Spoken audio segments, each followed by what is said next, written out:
Hi అండి. అందరికీ నమస్కారం. Welcome to my channel. ఈ వీడియోలో ఉద్యోగులకు మరియు పెన్షనర్లకు 10 అతి ముఖ్యమైన సూచనలు ఇవే అంటూ అప్డేట్ రావడం జరిగింది. సో, దీనికి సంబంధించిన పూర్తి వివరాలు ఈ వీడియోలో తెలుసుకుందాము. వీడియో అయితే ఎక్కడ గాని స్కిప్ చేయకుండా ఎండ్ వరకు చూసేయండి. అప్పుడు ఇన్ఫర్మేషన్ పూర్తిగా అర్థమవుతుంది. అలాగే వీడియో చూస్తున్న ప్రతి ఒక్కరు లైక్ చేయండి ఫ్రెండ్స్. ఈ వీడియోని తోటి ఉద్యోగ, పెన్షన్ మిత్రులతో అయితే షేర్ చేయండి. కొత్తగా మన ఛానల్ చూస్తున్నవారు తప్పకుండా మన ఛానల్ సబ్స్క్రైబ్ చేసుకోండి. సబ్స్క్రైబ్ చేసుకోవడం వల్ల నేను చేసే ప్రతి ఒక్క వీడియో మీ వరకు రీచ్ అవుతుంది. ఇక ఆలస్యం చేయకుండా వివరాల్లోకైతే వెళ్ళిపోదాము. సో ఫ్రెండ్స్, ఇక విషయానికొచ్చినట్లయితే ప్రస్తుతం ఆంధ్రప్రదేశ్ రాష్ట్రంలోని ప్రభుత్వ ఉద్యోగులు మరియు పెన్షనర్ల పరిస్థితిని గమనిస్తే వారిలో ఉండవలసిన ప్రాథమిక ఐక్యతా భావం పూర్తిగా లోపించినట్లు స్పష్టంగా కనిపిస్తోంది. ఎట్లా అంటే ఒకప్పుడు ఉద్యోగ సంఘాలు అంటే ప్రభుత్వానికి వెన్నులో వణుకు పుట్టించే శక్తివంతంగా ఉండేవి. కానీ నేడు అటువంటి పరిస్థితి ఏం లేదు. ముఖ్యంగా 1980వ దశకంలో ఉన్నటువంటి ఎన్‌జీఓ నాయకులకు రాష్ట్ర ఆర్థిక పరిస్థితిపై, పరిపాలనా యంత్రాంగంపై ఎంతటి లోతైన అవగాహన, హుందాతనం ఉండేవో ప్రస్తుత నాయకులకవి మచ్చుకైనా కనిపించడం లేదు. రాజకీయ నాయకుల వేదికల మీద నిలబడి రాష్ట్ర బడ్జెట్ అంతా ఉద్యోగుల జీతాలకే, పెన్షన్లకే సరిపోతుందని విమర్శలు చేస్తున్నప్పుడు, ఆ మాటలను గణాంకాలతో సహా తిప్పికొట్టే దమ్మున్న నాయకులు ఈరోజు కరువయ్యారు. నిజానికి నాయకులు అడగాల్సిన ప్రశ్నలు చాలా ఉన్నాయి. ఐఏఎస్ అధికారులకు కల్పిస్తున్న విలాసవంతమైన సౌకర్యాలు, రాష్ట్ర కార్పొరేషన్ చైర్మన్‌లకు ఇచ్చే జీతభత్యాలు, మున్సిపాలిటీలు మరియు కార్పొరేషన్ కౌన్సిలర్ల ఖర్చులు ఎంత? ఎమ్మెల్యే, ఎమ్మెల్సీ జీతాలు, కేబినెట్ మంత్రులు, ముఖ్యమంత్రి, గవర్నర్ వంటి అత్యున్నత పదవుల్లో ఉన్న వారికి విదేశీ ప్రయాణాలకు, అక్కడ వారు చేసే ఖర్చులకు బడ్జెట్ ఎక్కడి నుంచి వస్తుంది? నాయకులకు విదే దేశీ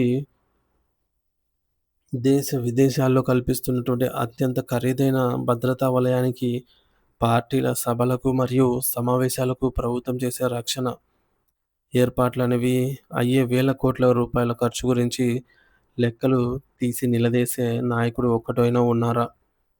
6 డిఏలు పెండింగ్‌లో ఉన్నప్పుడు కేవలం ఒక్క డిఏను, అది కూడా పాత బకాయిలు లేకుండా ప్రకటించగానే ముఖ్యమంత్రి చిత్రపటంకి పాలాభిషేకాలు చేసే నాయకుల నుంచి సామాన్య ఉద్యోగి తన హక్కుల రక్షణను ఆశించలేడు. గత చరిత్రను ఒకసారి నెమరు వేసుకుంటే దివంగత ఎన్టీ రామారావు గారి హయాంలో ఉద్యోగులను చెట్లకు కట్టేసి కొట్టామని ప్రజలను ఉసిగొల్పినప్పుడు అప్పటి ఎన్‌జీఓ నాయకులు మేమే మిమ్మల్ని కట్టేస్తాం అని చెప్పి ధైర్యంగా సమాధానమిచ్చారు. ఆ స్థాయి తెగింపు నేడు కనిపించటం లేదు. 2014 నుంచి 2019 మధ్య కాలంలో ఎన్‌జీఓ నాయకుడిగా ఉన్నటువంటి రాజేంద్ర ప్రసాద్ గారు అప్పటి ముఖ్యమంత్రిని ఒప్పించి, మెప్పించి ఒక అద్భుతమైన పీఆర్సీని సాధించారు. బహుశా అదే చివరి అత్యుత్తమ పీఆర్సీ. అటువంటివి మళ్ళీ రాదని ఉద్యోగ వర్గాల్లో అయితే చర్చ జరుగుతోంది. చెప్పాలంటే ఇంకా చాలా విషయాలున్నాయి. కానీ సమయం మరియు పరిమితి వల్ల ఇక్కడ వివరించడం సాధ్యం కాదు. ఇక మరోవైపు టీచర్ల పెన్షన్లు విషయంలో గూడా మహారాష్ట్రలోని బాంబే హైకోర్టు చేసిన వ్యాఖ్యలు ఏపీ ప్రభుత్వానికి కూడా ఒక హెచ్చరిక లాంటివి. ఉపాధ్యాయులకు, బోధనేతర సిబ్బందికి పెన్షన్లు ఇవ్వటానికి నిధులు లేవా? అయితే లాడ్లీ బహెన్ వంటి ఉచిత పథకాలను వెంటనే ఆపివేయండి. మంత్రుల కోసం కొనేటటువంటి ఖరీదైన ప్రభుత్వ కార్లను అమ్మేయండి అని కోర్టు ఘాటుగా స్పందించింది. ముంబై మున్సిపల్ కార్పొరేషన్‌లో పనిచేసి రిటైర్ అయినటువంటి ఒక ఉద్యోగి తన బకాయి కోసం కోర్టులను ఆశ్రయించగా, ప్రభుత్వం ఉచిత పథకాలకు నిధులు కేటాయిస్తూ ఉద్యోగుల పొట్ట కొట్టడాన్ని కోర్టు తీవ్రంగా తప్పుపట్టింది. ప్రభుత్వానికి తన ప్రాధాన్యతలేమిటో తెలియటం లేదని ఆగ్రహం వ్యక్తం చేసింది.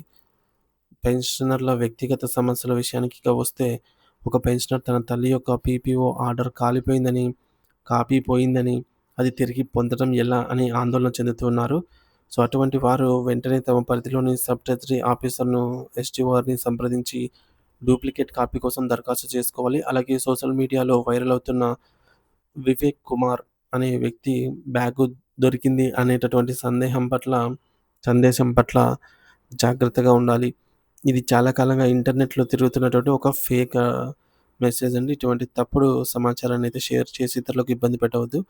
సో, ఈ ఎట్లుంటుందంటే ఈ యొక్క సందేశం వాట్సాప్‌లో ఇట్లా పలానా వ్యక్తికి సంబంధించి అన్నీ బ్యాగ్ అవన్నీ నాకు దొరికాయి. సో, నాకు నంబర్‌కి కాల్ చేయండి అని జెప్పేసి అడుగుతారనమాట. సో, పొరపాటున మనం ఆ నంబర్‌కి కాల్ జేస్తే అక్కడే మనము స్కామ్ అయిపోతాము. ఇక రాష్ట్ర ఆర్థిక పరిస్థితికి అద్దం పట్టేలాగా మరొక అంశం ఆర్‌బీఐ బాండ్ల వేలం. రాష్ట్ర ప్రభుత్వాలు తమ అవసరాల కోసం ఆర్‌బీఐ ద్వారా బాండ్ల వేలం వేసినప్పుడు అప్పులు తీసుకోవడం సాధారణమే.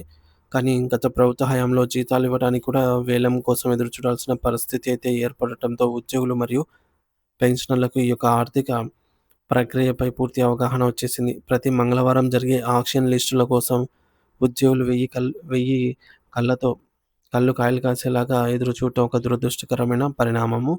అలాగే మనకు రేపటి రోజున 16వ తేదీన ఆర్‌బీఐ బాండ్ల వేలం ద్వారా రాష్ట్ర ప్రభుత్వము ఆక్షన్ అయితే ఆక్షన్ ద్వారా ఇంటెండ్ పెట్టింది.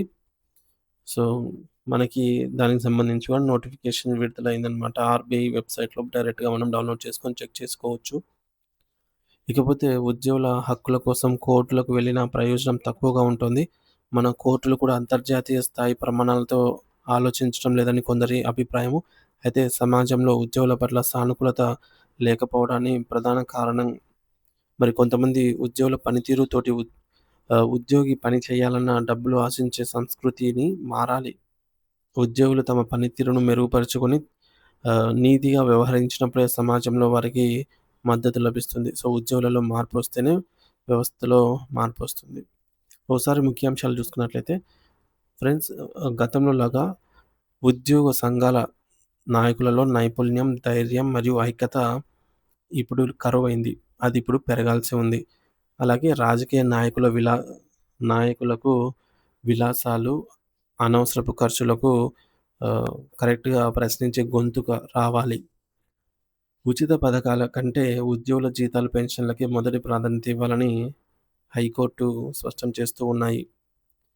అలాగే పెన్షన్ పత్రాలు పీపీఓ పోతే వెంటనే ట్రెజరీ కార్యాలయాన్ని సంప్రదించి మనకు పీపీఓ ఎలా రాబట్టుకోవాలి, డూప్లికేట్ పీపీఓ అప్లై చేసుకోవాలి. యాక్చువల్‌గా దీనికి ప్రాసెస్ ఇంకొంచెం పెద్దదే అనమాట ఇది. మొదటగా మనము ఎస్‌డీఓ గారిని కలిసి విషయాన్ని తెలియజేయాలి. సో, వారు ఏం చేయలేరు కాబట్టి డూప్లికేట్ అప్లై చేసుకోవాలంటే మనకు ఎన్ఓసీ కావాలి. సో, ఎన్ఓసీ తెచ్చుకొని డూప్లికేట్ అప్లై చేసిస్తాము అని జెప్పేసి ఎస్‌డీఓ గారు చెప్తారు. మరి ఎన్ఓసీ అనేది పోలీసు వారు ఇస్తారనమాట. మనము పీపీఓ పోయింది అని జెప్పేసి పోలీస్ స్టేషన్‌లో కంప్లెయింట్ ఇస్తే నియర్ బై స్టేషన్‌లో వారు గరిష్టంగా ఒక నెల రోజుల వరకు దానిపైన విచారించి ఎక్కడ పోయింది, ఎలా పోయింది అన్నీ ఎంక్వైరీ చేసుకొని మొత్తము నివేదిక ఇక పీపీఓ దొరకలేదు అని నిర్ధారణకొస్తే ఎన్ఓసీ ఇస్తారు.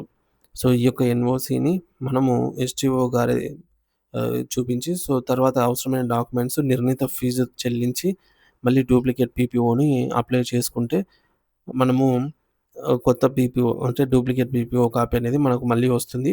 అలాగే డిక్లరేషన్‌లో ఈ యొక్క పాత పీపీఓ అనేది మళ్ళీ ఒకవేళ కనిపిస్తే అది ప్రభుత్వానికి అప్పజెప్తానని జెప్పేసి గూడా మనము అక్కడ రాయాల్సి ఉంటుంది. సో, ఇదంతా పెద్ద ప్రాసెస్ కాబట్టి పీపీఓలను జాగ్రత్తగా ఉంచుకోవడం మంచిది. సాధ్యమైనంత వరకు పీపీఓని డూప్లికేట్ పీపీఓని వాడండి.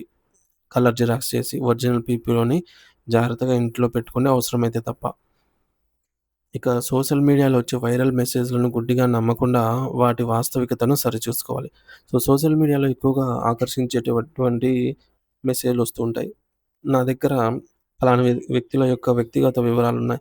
లేదంటే పలానా వ్యక్తి యొక్క బ్యాగు నాకు దొరికింది. నా నంబర్‌కి కాల్ చేయండి అంటారు. ఆ విధంగా మనం కాల్ చేసినప్పుడు వాళ్ళు నిర్ణీత ఫీజ్ అడుగుతారనమాట. కొరియర్‌కి చార్జెస్ పంపించండి. మాది చాలా లాంగ్ ఉంది. సో, కొరియర్‌కి చార్జెస్ పంపించండి అని ఒక రూ. 1000 అడుగుతారు. ఎందుకంటే అవి వాల్యుబుల్ థింగ్స్ అని జెప్పేసి అడుగుతారు. తర్వాత మళ్ళీ అది సరిపోలేదని జెప్పేసి మళ్ళీ ఇంకా డిమాండ్ జేస్తారు. ఆ విధంగా డిమాండ్ చేస్తూ వాళ్ళు వాళ్ళ ఆధీనంలోకి తీసుకుంటారనమాట. ఒకవేళ తెలిసిన వారైతే రూ. 1000తో పోయిందని జెప్పేసి మళ్ళీ వాళ్ళ కాల్ అటెంప్ట్ చేయరు. ఒక్కసారి డబ్బులు పంపిస్తే వాళ్ళైతే తర్వాత కాల్ చేస్తూనే ఉంటారనమాట. సో, ఇదంతా మనము సోషల్ మీడియాలో వచ్చే వైరల్ మెసేజ్‌లను గుడ్డిగా నమ్మకుండా సో, వాటిని ఫ్యాక్ట్ చెక్ చేసుకోవాల్సిన అవసరం ఎంతైనా ఉంది. ఇకపోతే ఉద్యోగులు తమపై ఉన్న అవినీతి ముద్రను పోగొట్టుకొని ప్రజల మద్దతును కూడగట్టుకోవాలి అని జెప్పేసి కూడా ఈ అంశం అయితే ఇంపార్టెంట్ అనమాట. సో, ఇది ఫ్రెండ్స్ మొత్తానికి దీనిపై మీ అభిప్రాయం ఏమిటనేది కామెంట్ సెక్షన్‌లో కామెంట్ ద్వారా అయితే తెలియచేయండి. Thank you for watching this video.